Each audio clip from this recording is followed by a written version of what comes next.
Hello po, magandang hapon. Welcome po sa ating channel, The OFW Trader. Isang magandang hapon po ng araw ng Sabado, May 22, 2021. Ano? At ngayon nga po, Sabado, ang pwede lang nating i-trading ay siyempre ang cryptocurrency sapagkat during the weekends, ang cryptocurrency po kasi ay 7/24 o 7 days, 24 hours. Ano? Pero bago po yan, bago natin pag-usapan yung mga requested po ninyong cryptos, ay siyempre pag-uusapan muna po natin yung mga pili po natin stocks, no? Both PSE and global, no? Okay. Bago ka lang po sa aking channel, mangyari po lamang na mag-subscribe po kayo at pakiclick na rin ang notification bell para pa-update po kayo sa mga videos po natin na i-upload, no? Araw-araw naman po halos ay ginagawa na po natin, no? Okay. Alright, huwag na po tayo magpatumpik-tumpik. Ang nakikita po niyo sa inyong screen ay ang ating index, ano? At kitang-kita po natin na siya po ay still on a downtrend move, no? Malinaw po yan, still under MA at ngayon nga po ay bahagya pong binasag ang 6,200 level, no? 6,199.25 po ang kanyang current price. So medyo umilalim po siya, no? Sa 6,200. Pero ito po ay isang spinning top. A spinning top, malapit na malapit sa support. Could be a sign of reversal. Depende po sa magiging next candle po niya. Okay? So let's see kung aangat po siya sa Monday, ano? Actually po talagang downtrend pa, pointing upward po ang ADX po natin, strongly downtrend at pointing yung pong DMI po natin ay pointing upward pa yung negative directional index po niya, no? Okay? Ang stochastic RSI po pababa, no? Pababa pa yung kanyang positive K at saka percentage K at saka percentage D, no? Pointing downward pa. So talagang pababa pa, pero kaya nga price action po ang basihan. Ang mga indicator po ay sumusunod lamang kung ano po ang gagawing paggalaw ng presyo base po sa kung ano ang gustong gawin ng mga investors, no? Kung mag-buy, kung mag-sell, dan tsaka po yan gagalawan. Sana nga po magkaroon na tayo makakita na po tayo ng pagbawi, pero mukhang malabo pa sa ngayon, ano? Ang ating pong foreign ay selling din po, no? Lamang din po ang selling ngayong araw na ito, negative 512.74 million, no? So sa mga sector naman po, actually positive naman po yung ating index, pero bagya lang na bagya ang naging pagpalit niya, no? Positive 0.03%, no? Maliit lang. Ang properties po ay umangat lang ng 0.35, siya po pinakamataas, at ang financial naman po pinakamababa na bumaba lang naman po ng negative 0.29%. All shares po ay positive 0.06%, no? Mas mataas po sa ating index, no? So medyo lumamang yung ating all shares. Ibig sabihin marami po mga shares po natin kahit papaano ay nagpagalaw ng all shares index. Ibig sabihin marami po ang positive ng marami lamang sa blue chips, ano? Kaya sa kabuuan ay umangat pa ng mas malakas sa ating index. Okay. Mag-umpisa na po tayo sa ating stocks to review. Mamaya po natin pag-usapan yung cryptos to review, ano? Sa huli na po yan, ano? So stocks to review muna po tayo. I-arrange na lang po natin sa alphabetical order para wala po tayo ano. Okay? Ang una po natin sa lineup, syempre alphabetically arranged ay ang Apple. Punta po tayo sa ating trend indicator. Ang Apple po ay kitang-kita po natin, no, na nag-bounce po, no, sa MA200, ano. Nag-bounce sa MA. Maganda siguro ilagay na natin, ano. Ilagay na po natin ang MA200 dito sa isang side. Add na nga natin yan.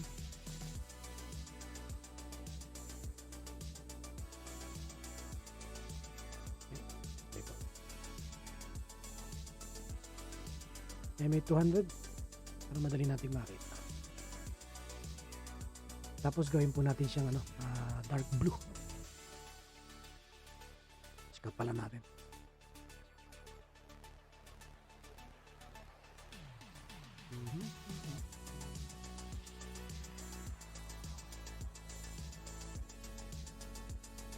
Ito naman yung gawin nating orange. Red.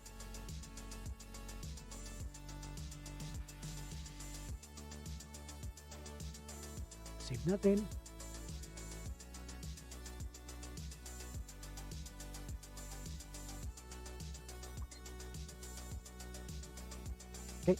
So, yun po ating si Apple ay makitang-kita po natin na mula po dun sa MA 200 ay umangat po siya. No? Ayun. No?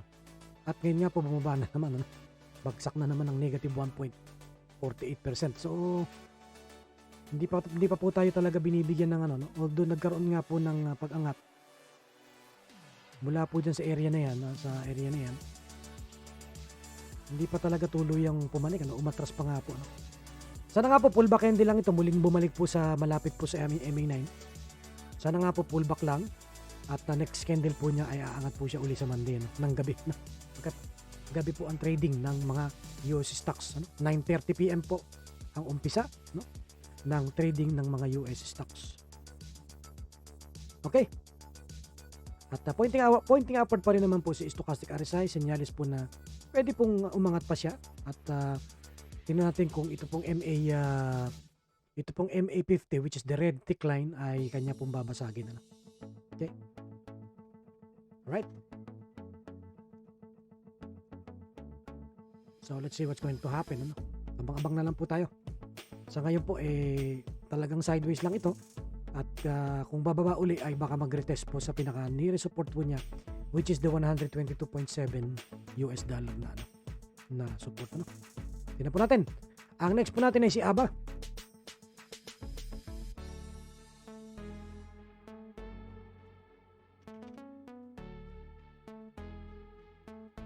ABA po bumaba na naman, ano? Spinning top. Ngayon po ay sinasalo ng MA9. So, negative 1.92%. Sideways lang po ito. Range trading lang po tayo kay ABA. Kagaya po na aking sinasabi, bumaba po siya ngayon. At pwedeng pumanik, pero alisto lang po dun sa mga yung kanya pong obvious na mga resistance sa taas. Ano? Okay. Non-trending po ang stock na ito. So, ibig sabihin po niyan, nasa pagitan po siya ng isang range at pwede pong dyan lang po siya mag-swing sa pagitan na yan. Ano? Medyo malaki-laki pa naman po ang potential na kikitain dyan ng mga may hawak sa kanya. Kung sakaling papanik pa, may 27.38% pa po yan. Kung sakaling muling tatangkaing pumanik. Pero siyempre po, may mga resistance po tayong pwedeng dapat i-consider dyan. Pwedeng yung 120 maging resistance din. So alisto po kayo, no? Hindi po kayo masyado pang kikita sa kanya. Trader lang po ang pwedeng kumita in a short term. Pero yung kanya pong long term movement ay nakikita po natin na pa sideways. Silipin nyo natin yung weekly chart niya. Sa weekly chart ay side uptrend pa naman. Ano? Kaya lang baka umangat kasi spinning top malapit po sa support. No? Malapit sa 1 peso. Spinning top siya. So tingnan natin kung mag-materialize yung 1 week chart, yung weekly chart niya, which is the sign of reversal, no, to an uptrend. Kapag ka po nag-materialize, maybe the next week will be an upward swing, ano, para po kay ABA. Obserbahan po ninyo. Maganda sa weekly. May natatanaw po tayong possible reversal sa weekly chart, no?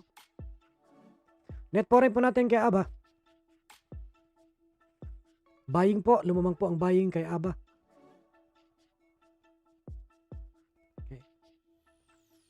Meron po siyang buying na 306.6 no? 1,000 ng 306.6 thousand. So pumasok po no? Nung magmula po ng Huwebes at nung Thursday and Friday, pangalawang araw po na lumalamang po ang mga foreign buyer. Okay, next po natin is ASIN.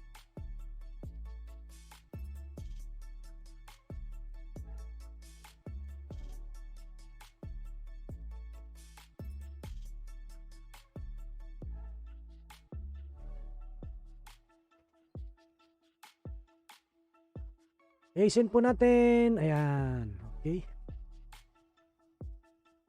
Si ASIN po ay parang ano no. Ang nagiging galaw po niya puro spinning top hanggang ngayon po spinning top na naman. At ang galing eh no. Nasa ilalim si MA9, nasa bandang gitna si Si MA9 nasa bandang gitna, nasa ilalim si MA20 at nasa ibabaw po niya si MA50 na para bang nagiging harang po niya no. Meron po tayong natanong na positive cross. Meron po positive sa DMI may positive cross. Sa stochastic RSI po may positive cross din na baka posible pong maging senyalis ng muli po niyang pagpanik, no? Okay? Siyempre po, ang current support po niya ay yung 7 pesos. So, tingnan natin kung mag-hold at magtutuloy-tuloy po siya. No? Ito po ay sideways lamang. Ano? Ito pong si ASEN, wala pa po itong trend. At tingnan po natin kung ito papanig, alis na lang po kayo sa mga possible resistance level like 730 at yun nga pong 750, ano? Or 755. No? Tara naman po ninyo. No? Dati po yung mga dati po niya mga binabanggaan sa taas, posible pong muli po niyang banggain yan. Kaya guhitan na ninyo, tandaan na ninyo kasi posibleng dyan po yan muling aatras. Ano? Okay. Sa ngayon po, ito pong si ASEN, matagal-tagal na rin pong sideways. Ano? Okay. Nag-umpisa po yung mag-trending nung January 29. No? Mula po nung January 29, mangat po siya tapos pumasok na po siya sa isang range. No? So, tinanong lang po natin kung ano po ang magiging ano. Sa ngayon, wala pong malalaki pang mga moves. No? So, pwedeng umangat. Pero pag bumangga na naman sa kanyang upper range, pwedeng bumatras na naman. No? Yan lang po ating masasabi kay ASEN. Net po rin po natin. Ang net po rin po ay nag-sell. No? Lumabang po ang selling kahapon. So, after po nung maraming malalakas na buying, nagkaroon ng isang malakas na selling tapos salit-salit na, no? Nag-buy, nag-sell, buy, and then ngayon po ay another sell, negative 16.354 million. So abang na lang po natin kung ano po ang magiging ano niya. So tinanong lang po natin kung magtutuloy-tuloy po siyang pumanik, ano? At maging alisto na lang po sa mga possible resistance levels po niya sa taas. Na ito gaya po ng mga nakikita po ninyong nilagay natin ng guhit. Alright? Next po natin ay si APL.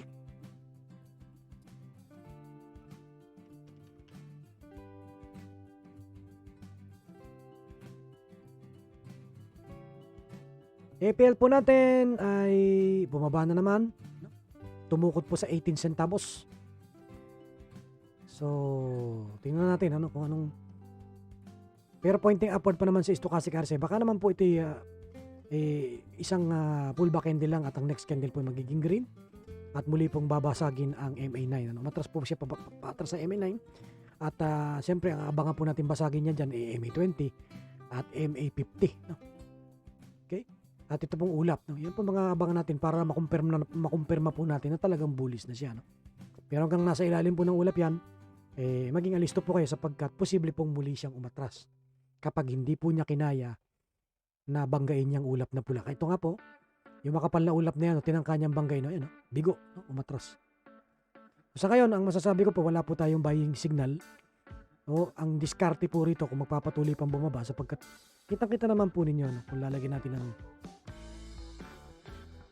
parallel channel, kitang-kita naman po niyo pababa pa. No? Counter trend lang po ang magiging opportunity natin to profit, no? To gain profit sa stock na ito. No? Pag bumaba siya uli, wag mo nang bumili. Umangat uli, kapraso, doon kakikita, no? Okay? Alright, sa global market kasi mayroong shorting. So, dapat kasi pang shorting to dahil nga nasa ilalim ng clouds. Net po rin po natin kay APL. Ang net po rin po natin kay APL ay buying 224.31 thousand. Yan, buying naman. Ay ako tinitingnan dito kasi para malaman natin kung continuous ba siyang binibili o ayan. Okay? After ang 2 days nag-buying, nag-sell, tapos buying siya ulit. So, pumapasok ang mga foreign investor kay APL. Tingnan natin. No? Baka it could lead to a movement na papabor po sa ating bias. Kasi ang gusto natin mangyari sana dito, kumita. Kaya wala tayong choice kundi doon tayo mag-abang sa pagiging bullish po niya. No? Hindi ka naman kikita ng sa shorting. Wala mga alangang shorting sa Pilipinas. Next po natin si Converge. Nagtuloy-tuloy kaya ang kanyang pagangat. Ano pala tayo nakasave? Tignan lang natin dito.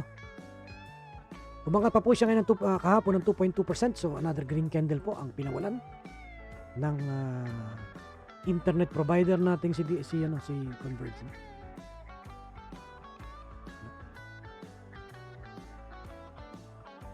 falling wedge, rising wedge pero hindi nagmaterialize sa rising wedge. Na-defy yung pagiging rising wedge niya sapagkat binasag niya pataas. So alis na lang po kayo sapagkat may natitira na lang pong 3.95% bago ang 52-week high level.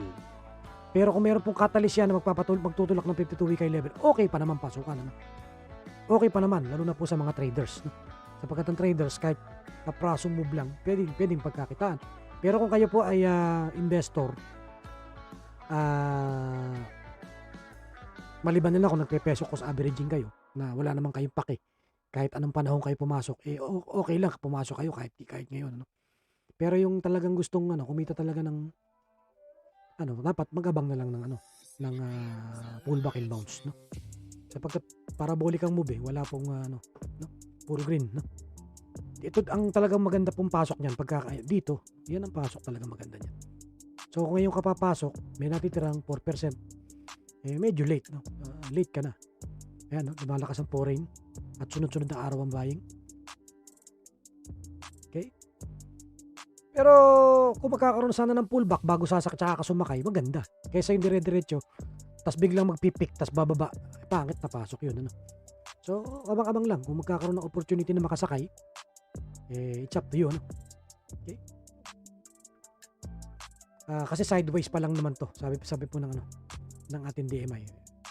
Kung sideways, ibig sabihin, meron tong higher range na pwedeng banggaan para muling bumalik. Ano?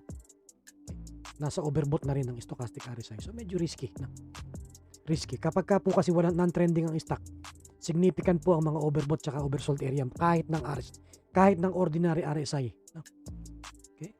O pumapasok na po sa overbought. No? Yung RSI, yung ating original RSI. So alisto kayo dyan sapagkat non-trending po yan. Ano?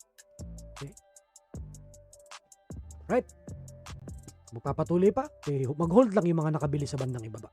Pero yung papasok pa lang, risky sa inyo yan. Pero kung risk taker kayo, wala naman tayong magagawa, di ba? Gusto nyo eh. Ganun po yan. Right?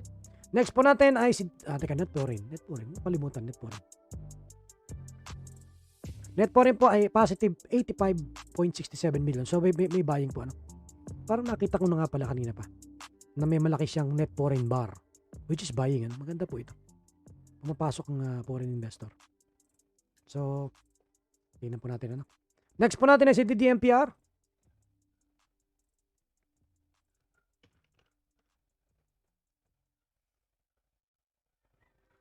DDMPR natin, naka 1 hour time frame, daily time frame po tayo.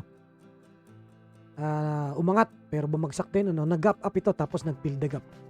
Ang current candle po niya isang morboso. Red candle. Ang ibig sabihin po ng morboso para sa mga newbie kung ano po yung kanyang closing price. Yun din po ang kanyang low price at ang kanyang opening price. Yan din po ang kanyang high price. Okay? Ito po yung sinasabi ko sa inyo, dividend, mamimigay po siya. Kailangan po kayo makabili bago mag-May 25. A day before or May 25. Pwede kang makabili sa 24, which is Monday. May 25. Then, makakakiwa ka ng dividends, which is 0.02136, no? So per share, no? So, kabibigay lang nung May 10, magbibigay na naman ngayon June 10. So parang monthly yata, Parang monthly yata ang dividends nito. Okay? DDMPR. Sa ngayon, sa galawan matamlay, matamlay sa galawan. Hindi pa natin downtrend pa po ito, ayon po sa ating trend indicator. Ito po ay downtrend pa. Although ang current swing po niya ay parang pumapalik po siya. Hindi pa po ito nagpapakita ng positive or bullish reversal. Okay? Net foreign. Ang net foreign po natin sa kanya ay selling negative 388.89,000.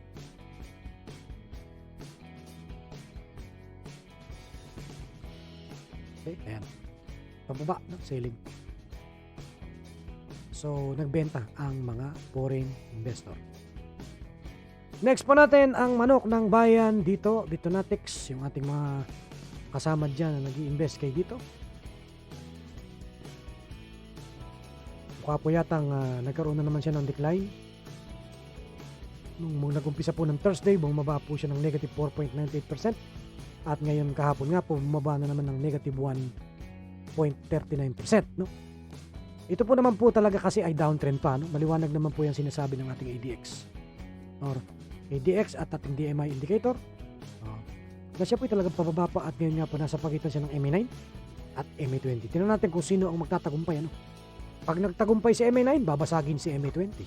Pag nagtagumpay si MA20, posibleng basagin naman si MA9. Galing yan. No? Parang ano parang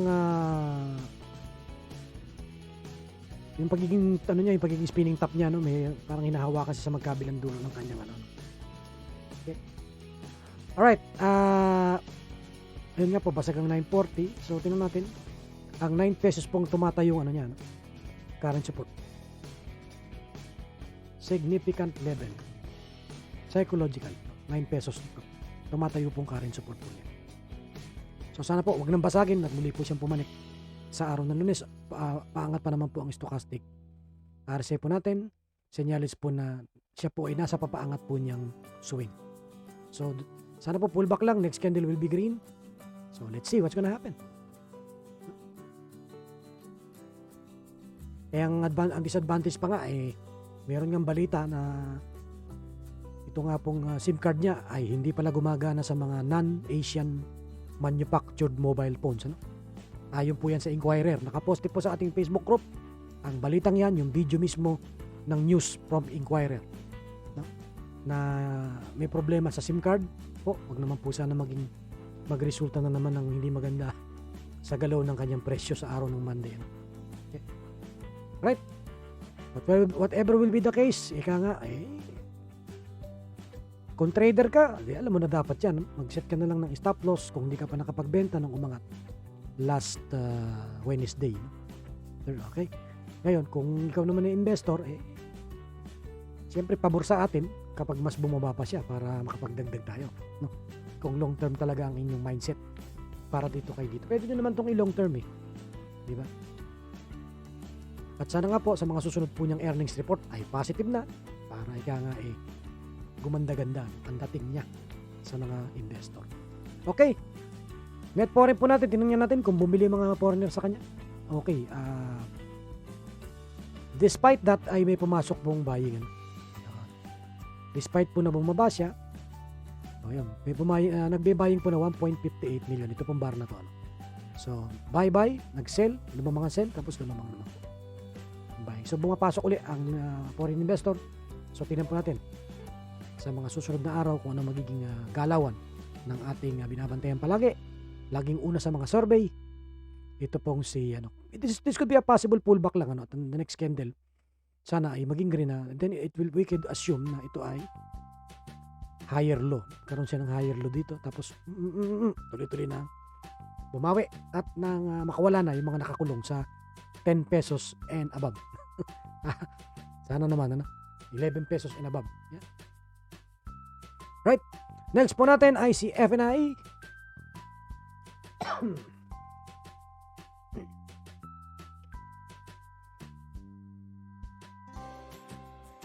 FNI po natin is still moving on a sideways and then currently po ay yung ating meron po tayong bearish cross sa stochastic RSI at umaangat din po ang red directional index pero nagdi-decline po ng tuloy-tuloy ang ADX senyalis po na this is a continuous non-trending lalong tumatamlay yung ADX so magpapatuloy po ito bilang isang non-trending stock hindi po siya wala po siyang movement upward ba o downward, wala. Sideways lang po siya sa kasalukuyan. Kita-kita naman po ninyo yung galaw niyan. Parang dito lang sa 245 tsaka 260 area nagkakaroon ng pagtataas ba. Magkakaroon po ito ng dividend sa July 9. So dapat po sa June 10 ay hawak ninyo ang stock na ito para makasali po kayo sa tatanggap ng 10 centavos per share na cash dividends. Okay? Right, net po rin po natin.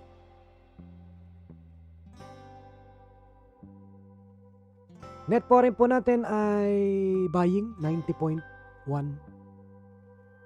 thousand. Ayan. Bagya po nagkaroon ng buying.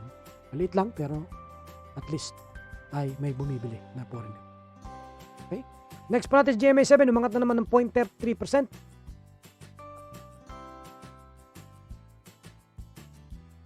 Isang spinning top. Yan na.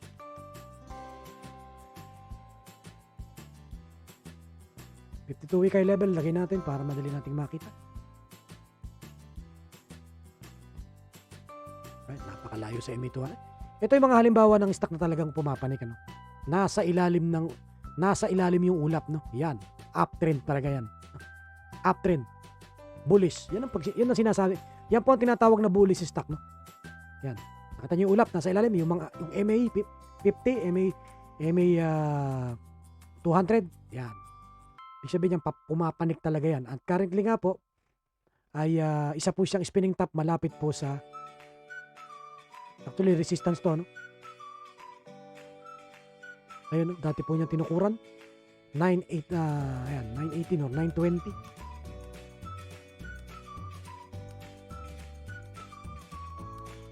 Oh, 919. Yung pinakasakto.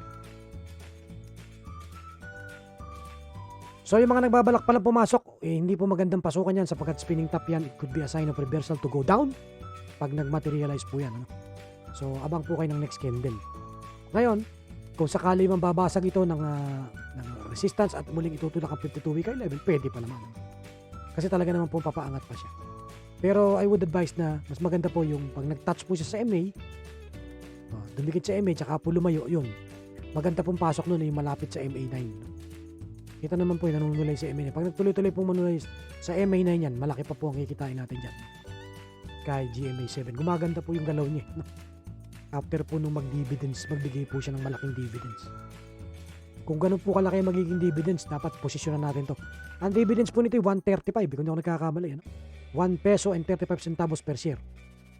So congrats po dun sa mga nakakuha na. Kung ganun po palagi ang dividends nito, ay magandang i-long term to. At malaki yun. Malaki pong pera yun. Ano? Meron ka lang 1,000 shares. May 1,350 pesos ka na. No? Diba? Ganun din, diba? Kung may 1 million share ka, edi meron kang 1.35 million na cash dividends. Imagine mo yun. Ano? Grabe. Correct me if I'm not mistaken, pero ganun ang pagkakaintindi ko dun.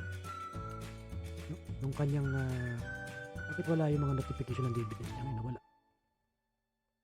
Ayun, lumitaw. Ayun, 135 bukas dividend.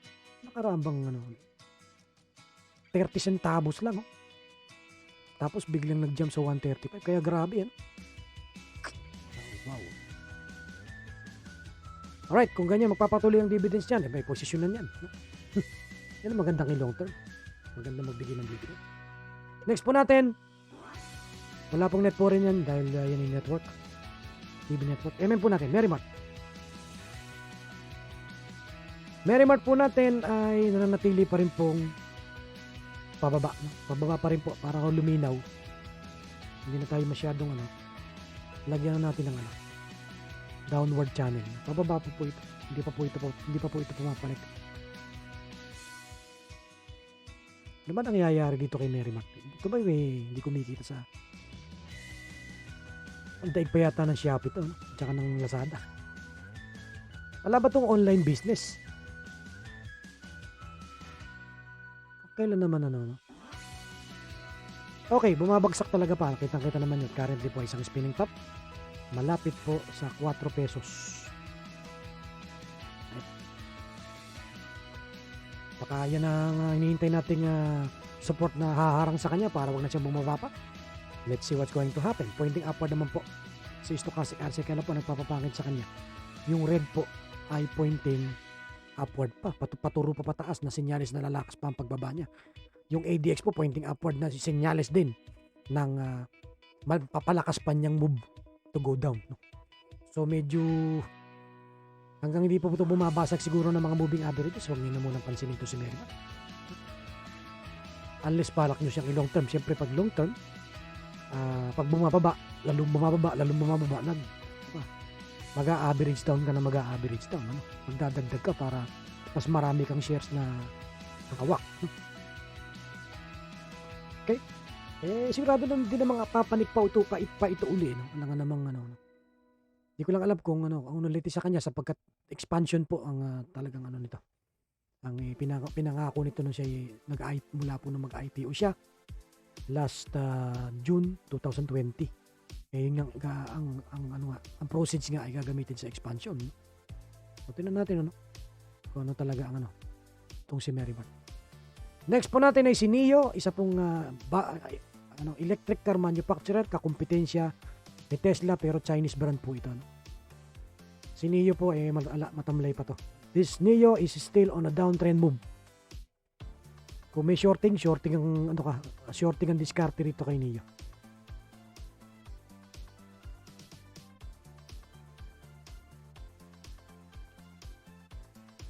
Itong mahirap pagka yung kahit po pumapanik ang stochastic. Kapag ka po yung red indicator nasa ibabaw, ang magkakaroon po yan ng mga pag-angat pero yan po ay mga maiiksi lamang na mga upswings, no? Okay? Hangga't hindi po yan nagbabasag ng MA, kagaya nga po ngayon binasag na yung MA na. Tingnan natin kung magtutuloy-tuloy, ano? Sana nga po sinyalis na yun na muli na po siyang papanik. Pero hangga't di po niya binabasag itong mga trend line na yan, yung mga channel, upper channel na yan, MA50, itong makapal na ulap na to, ang magiging nyo lang dyan, shorting talaga, no? Ilang magiging wala tayong ibang choice kundi i-shorting yan, no? Okay? Right, abang-abang na lang po kung saan po siya, kung tutuloy-tuloy po siyang pumanik, pero sa ngayon wala pa po tayo nakikitang senyales na ito po ay muli ng papanikan. Hanggang hindi po natin nakikitang bumabasag ng harang ito, no? Or meron po tayong nababalita ang malakas-lakas na catalyst, yun, pwede nating sabihin na enough force po yun, ano? Para siya po ay magpatuloy na pumanik na, mababasag na po itong downtrend move po niya. Okay, next po natin ay si Pfizer, another US stock, vaccine manufacturer. Ito nga po, meron siyang resistance dito na $40.25 US dollar na hinihintay po nating basagin niya. Okay. Right, malapit po sa $40 ang kanyang support. Sabi po nasa ilalim po ang ulap, so ibig sabihin bullish po ito. At pointing upward pa naman po ang positive direction ng index, although pointing downward ang stochastic. Ibig sabihin po niyan ay this is a sign na siya po ay nagkakaroon ng retracement. Pag nagkaroon po yan ng positive cross, ibig sabihin magpapatuloy po siyang pumanik. So abang-abang lang po tayo, no? Sa possible breakout po na gagawin niya dito sa 40.25 area dito kay Pfizer, no? Kumikita naman po ito ngayon sapagkat ang totoo niyan ang laki na nga ng inangat nitong stock na to mula pa nung pumanik siya noong March 2021 hanggang ngayon sa current price po niya ay umangat na po siya ng 18.87%.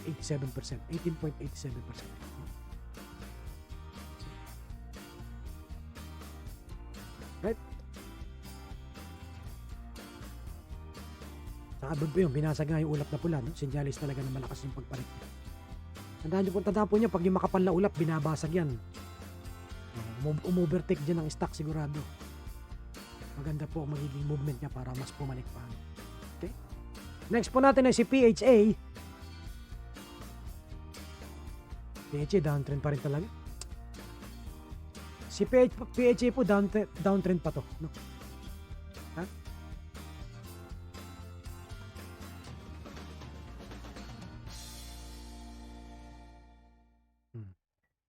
Pasag na ba yung 150? Tino nga. 160. Ayun, malapit sa 150 yan. Ayun. Nakatukod sa 150. Ang low price niya 1.66. Ibig sabihin bagya, no? Malapit na po sa 150. Ito pong si PHA. Umangat po siya, nagkaroon ng engulfing. Ayun. Currently po ay spinning top. Malapit po sa MA9. This is a possible reversal. Pwede pong umatras yan. Depende po kung ano magiging next candle. So, alis na po kayo, no? Tatanong niyo ako kung papasok ba kayo kay PHA, pangit eh. Counter trend po ang laban niyo diyan kung gusto niyo pong i-trade. Okay? At malinaw na malinaw po na yun na downtrend. Okay? Naka-pointing upward po ang mga MAs, nasa ilalim ng red cloud. So bearish po ito, no? So wala pa po ako nakikitang reason para posisyonan ninyo kung gusto niyo kumita, no? Okay? Ganda po ito, pumanik. Ayan, mag-create ng higher high tsaka lower low, tapos dire-diretso basagin ng ulap, then yun po, no? Ang magandang pasok sa kanya, no? Okay? Iba nag-aabang pagbasag ng MA9, pumapasok na sila. Pero sabi ko nga sa inyo, since ito nga i-downtrend pa, magkakaroon ng pag-angat, pero pwedeng may banggaan sa taas, tapos babalik na siya uli pababa. Next po natin ay si PMPC. Net po rin muna. Net po rin po ay positive 1.16 million. So may bumili po, no?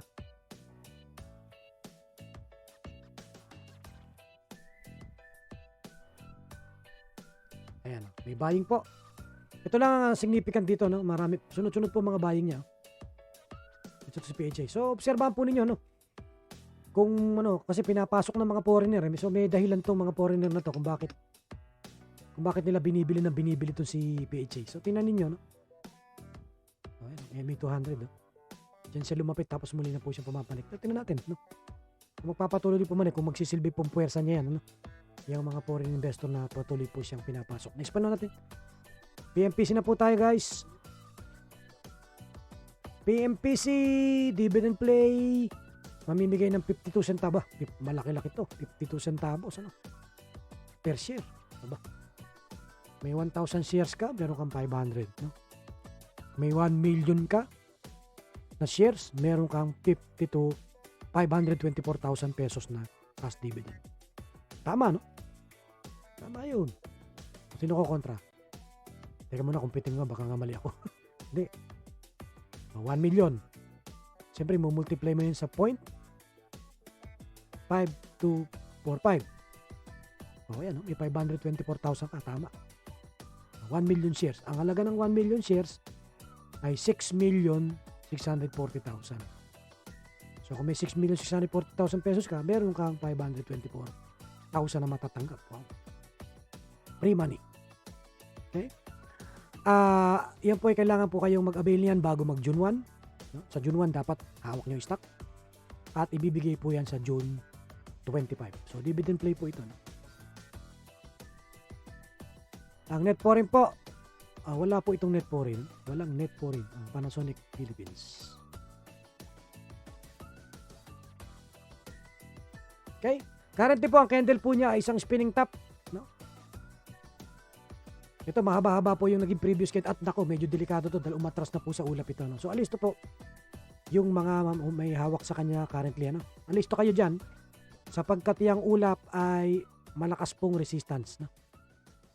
Ayan, lumapit na po siya doon sa flat top, 690 or 7 pesos pala, no? Oh, parang si PHA ito, significant si ASIN, significant level yung 7 pesos, sakto-sakto sa flat top. So nagkaroon ng pag-atras, isa po siyang spinning top, pwede pong umatras din yan sa mga susunod na araw. So kung sakali man na ito na po mismo yung pullback niya at ang next candle po niya ay bounce na o ipaangat na, di okay lang, ano? Pero alisto kayo kasi sign of reversal po yan para hindi po kayo basaktan, ano? Kumita na kayo ng 18% tapos spinning top. Basta alisto lang. Pag umangat pa, wag nyo munang ibenta. No? Hawakan nyo lang. Ano? Okay? Ano lang yan. Wala pong net foreign pala ito si Panasonic. Okay. Next po natin ay si Security Bank. Ang last po natin sa ang ganda ng bounce na. Ang ganda ng lundag niya. No? Tumama po sa MA200 tapos nanulay tapos umaangat na po ngayon. Unfortunately ay may positive cross. Hindi naman pala unfortunately. Alright. Ayun, ano. May resistance po sa malapit sa 120 pesos area. Umatras po siya at isa po siya ngayong spinning top at nakabangga, no? Sa MA50. Alright? So, maganda yung MA200 ginawa niyang support. Talagang may mga stocks po talaga pag nanggaling sa MA200 maganda yan. Yan, sakto. Nanuloy sa MA200. Tingnan po natin kung magtutuloy-tuloy siya pumanik. Lumalakas po yung buying. May positive cross pero nasa overbought area po siya, pero since uptrend po siya ay kahit po nasa overbought yan pwede kayong pumasok. Tama po yan. Yan po ang paggamit niyan. Yan po sinasabi ng mga trading books. Wala pong saysay ang pagiging overbought niyan kapag talaga pong uptrend, no? Patuloy pong gagalaw yan sa overbought area ng patuloy pa rin pumapanik, no? Okay? So ito po, trending na ito, uptrend po ito. Obserbahan po ninyo kung tuloy ang babasagin yung MA50 at tuluyan din babasagin tong ulap, no? Maganda pag binasag tong ulap, no? Ibig sabihin po nun talagang magtutuloy-tuloy pa siyang pumanik pag bumasag sa ulap, no? Pag binasag ang ulap, anong kasunod? Moon, to the moon. Di ba? Sabi, kailangan basagin mo na yung ulap. Kaya yung mga nagsasabi sa akin na to the moon na yung stock na yan. To the moon na kaya yung stock na yan. Paano magiging to the moon? Yung ulap, may ulap pa sa taas, ano? Ulap muna, no? To the clouds, no? Pag binasag yung ulap, tsaka lang magiging to the moon. Ganun yan, di ba? Alright? Okay? Ngayon po, ang tatalakay naman natin, yung mga pinakahihintay po nating cryptos. Ayan. 4 po ang ni-request, no? At ang totoo po niyan, ang mga cryptos po natin, majority, currently, sapagkat bukas po ang crypto market, ano? Ang mga cryptos po sa kasalukuyan, lahat po yata ngayon, pulal na naman, ano?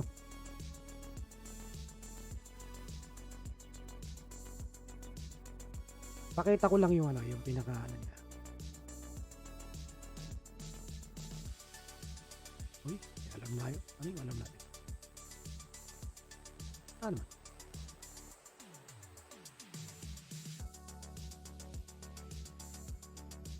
Cryptocurrency po natin, lahat po pula, yung ito pong lahat ng nasa watchlist ko. Alam ko maraming cryptos, ano? Pero ito po yung mga sikat, no?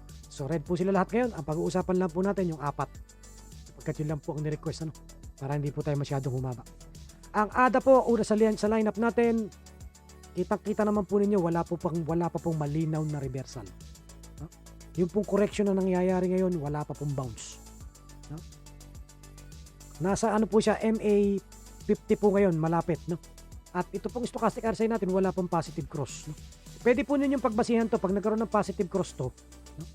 At muli pong pumanik at tumama po doon sa level 20, level 25, posible po yun ay bounce, no? Posible po yun, no? Okay? At lalo na po pagka po itong red line at saka itong green line nag-cross, maliwanag na pong reversal yun.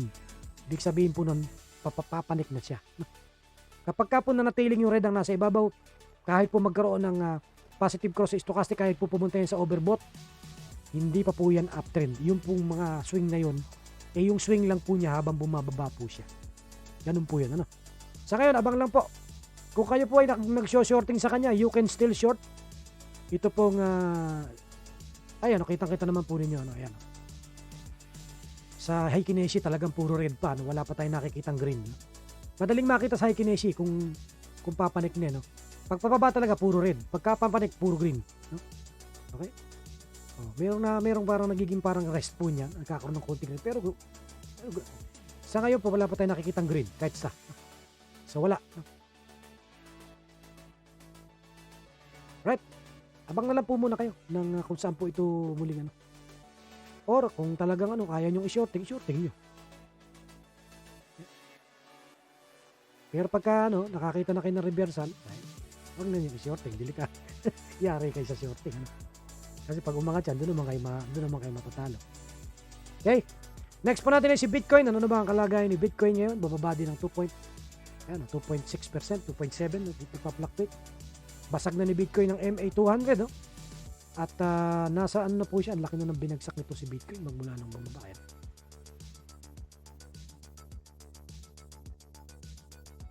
43%, sus ko po. 43% na po binaba. Tapos naka-leverage ka pa, patay ka dyan. Parang may nabasa akong isang post na nagpakamatay dahil sa crypto, no? Dahil sa kagagamit ng malaking leverage. Parang may nakita akong news. Pagkano hahanapin ko? Parang mayroon ako napasadahan sa isang group, trading group eh.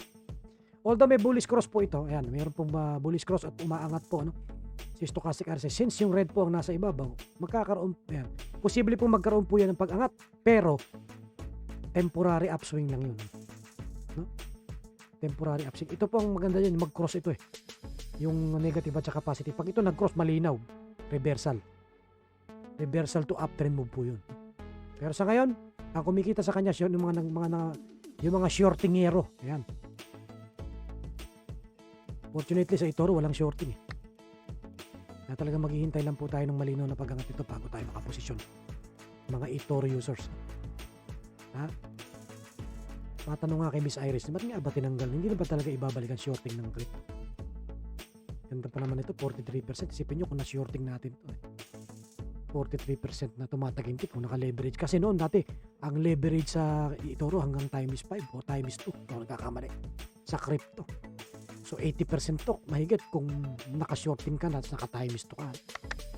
Ay. Spinning top, malapit po sa 35,300 support. Tingnan natin kung So, tingnan po ninyo kung papanik, no? Sapagkat may pinapakita pong senyales. Ito pong stochastic RSI po natin. Okay? Alright, next po natin si Dogecoin. Ito. Dogecoin, ganun din. Kamukha rin ni ADA. Ano? ADA. Oh, Dogecoin. Pareho, yan. Hawig yan. Si Dogecoin, nag-aabang ako ng breakout, hindi nagtuloy eh. It's quite obvious na pababa pa talaga. Pero sinasalungay ng MA50. Tingnan natin, ano?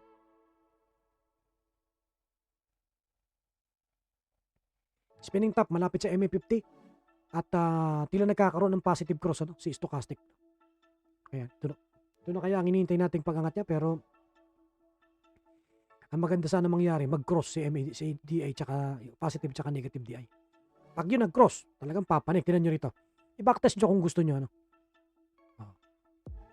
Tanggalin natin si stochastic RSI. Ayan. Nakita nyo?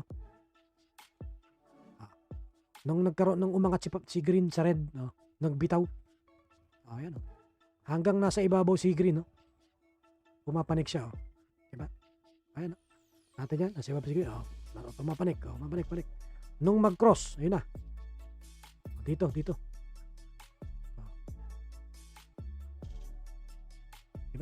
Nung mag-cross, eto na, nung umangat na si red, ayan na, bumaba na. Binasag na yung ano. Kasi dito pwedeng mag-sideways lang siya eh. Dito sa support na to eh. Nung umangat si red, ayan, baba. So hanggang nasa ibabaw to, tapos si ADX above 25, bababa pa yan. Okay? So shorting ang pag-asa natin kumita dyan. Kay Dogecoin. Right? Next pa natin is Ethereum. Last po sa ating stock na i-analyze. Ganon din. Downtrend pa rin. Okay, basag yung MA50, MA200 na to. Baka yung MA100 din yata basag na rin. Ayun, nakatuntong sa MA100. Napaka-bearish pa ng RSI at MACD. Nakatuntong sa MA100. Spinning top. Tingnan natin, Tingnan natin kung anong gagawin niya bukas. No? Anong gagawin niya bukas? Okay. Pwedeng sign of reversal, malapit po sa support, no? Ito pong ating natatanaw na spinning top. Yan, support yan. Pwedeng this could be a sign of reversal. Abangan natin kung umaangat, ano? Kaya nga lang, alisto lang kayo pag umangat yan, kagaya nga nito, no? Umangat, bumagsak uli, no? Ganda na naging pag-angat nito eh, nung umangat siya eh. Intraday lang ang kumita rito, kumita ng 39%, tapos bumagsak din siya, no? Binawi lang yung gain. Talo ka pa kung bumili ka, tapos hindi, kung dito ka nakabili sa support, ay hanggang doon lakita mo, no? Paano kung dito ka nakabili? Di talo ka pa ngayon, no? Dahil umatras pa nga eh. So, tingnan natin, no? Sa ngayon, wala pang malinaw na gagawin pag-angat. Ito mga karamihan, no? Karamihan ng mga crypto talagang bumababa pa. Okay? So, abang-abang lang po tayo. Congrats po sa mga shortingero dyan. At hanggang may try and try para kumita. Okay? Dito po natatapos ang ating stocks review, crypto review ng inyo global assets review ng inyo po mga paborito na ni-request po ninyo sa ating Facebook group. Kung gusto po nyo mag-member sa aming Facebook group, ang link po ay nandyan sa video description sa ibaba. No? Maraming pong salamat. Hanggang pong muli sa susunod nating video. Keep safe and God bless po sa ating lahat.